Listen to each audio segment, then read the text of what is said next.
Praise the Lord. ஆகாய் 2ஆம் அதிகாரத்தில் செருபாபேல் என்னும் யூதாவின் தலைவரை குறித்து பார்க்கும்போது, இந்த செருபாபேல் என்ன பண்ணுறாருன்னா, பாழடைஞ்ச ஆண்டவருடைய ஆலயத்தை புதுப்பிக்கிறார்.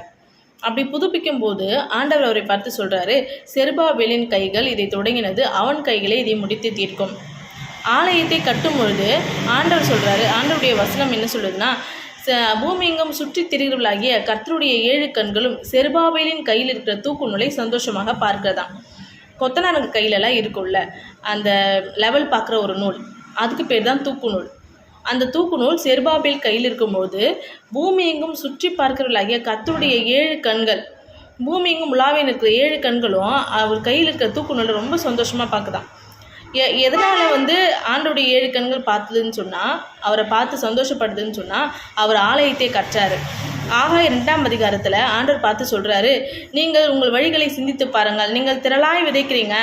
அவங்க என்ன பண்ணுறாங்கன்னா, யாருமே கவனிக்கவே இல்லை, ஆலயம் பாழாய் கிடக்குது, அவங்க வேலைகளை பார்க்குறாங்க, யாருமே ஆலயம் புதுப்பிக்கணுன்ற எண்ணம் யாருக்குமே வரல. அப்போ ஆண்டவர் சொல்கிறாரு, நீங்கள் திரளாய் விதைக்கிறீங்க, ஆனால் கொஞ்சமாக தான் இருக்கிறீங்க. உங்களுடைய பணங்கள்லாம் பொத்தல் பையில் போயிட்டுருக்கு. ஏன்னா என் ஆலயம் பாழாய் கிடக்கும்போது நீங்கள் யாரும் அதை கவனிக்காமையே போயிட்டீங்க அப்படின்னு ஆண்டவர் சொல்கிறாரு. ஆனால் இந்த செருபாபேலை பார்த்து ஆண்டவர் என்ன சொல்கிறாருன்னா, நான் உன்னை முத்திரை மோதிரமாக வைப்பேன் அப்படி சொல்கிறாரு. அதுக்கப்புறம் என்ன சொல்கிறாருன்னா, பெரிய பர்வதமே நீ எம்மாத்திரம். மலையை பார்த்து சொல்கிறாரு, பெரிய பர்வதமே நீ எம்மாத்திரம், செருபாபேலுக்கு முன் நீ சமன் சொல்கிறாரு.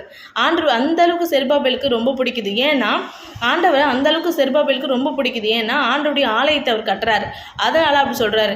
அப்படி ஆலயத்தை கட்டும் பொழுது ஆண்டவர் சொல்கிறாரு, நான் இன்று முதல் உங்களை ஆசீர்வதிப்பேன். என்னிலிருந்தும் ஆசீர்வதிப்பார். நம்ம என்னைக்கு ஆலயத்தை கட்ட ஆரம்பிக்கிறோமோ அன்னைக்கு தான் நான் இன்று முதல் உங்களை ஆசீர்வதிப்பேன் என்று சொல்கிறாரு. இந்த வசனத்தை நம்ம நிறைய வாட்டி நம்ம வாசிச்சுக்கிறோம். நம்ம என்ன நினச்சிட்டோம், இன்று முதல் நம்மளை ஆசீர்வதிப்பார், இன்று முதல் நம்மளை என்றைக்கு தான் ஆண்டோடைய ஆலயத்தை நம்மளை என்றைக்கு கட்டுறதுக்கு வருமோ அன்னைக்கு தான் இன்று முதல் உங்களை ஆசீர்வதிப்பேன். ஒருவேளை நம்மளால் ஒரு ஆலயத்தை கட்ட முடியாதுன்னா, ஆலயத்தை கட்டுறாங்கல்ல அவங்களுக்கு நம்ம போய்ட்டு ஹெல்ப் பண்ணலாம். பொருள் உதவி, என்னால் பண உதவி செய்ய முடியும்னா பொருள் உதவி செய்யலாம்.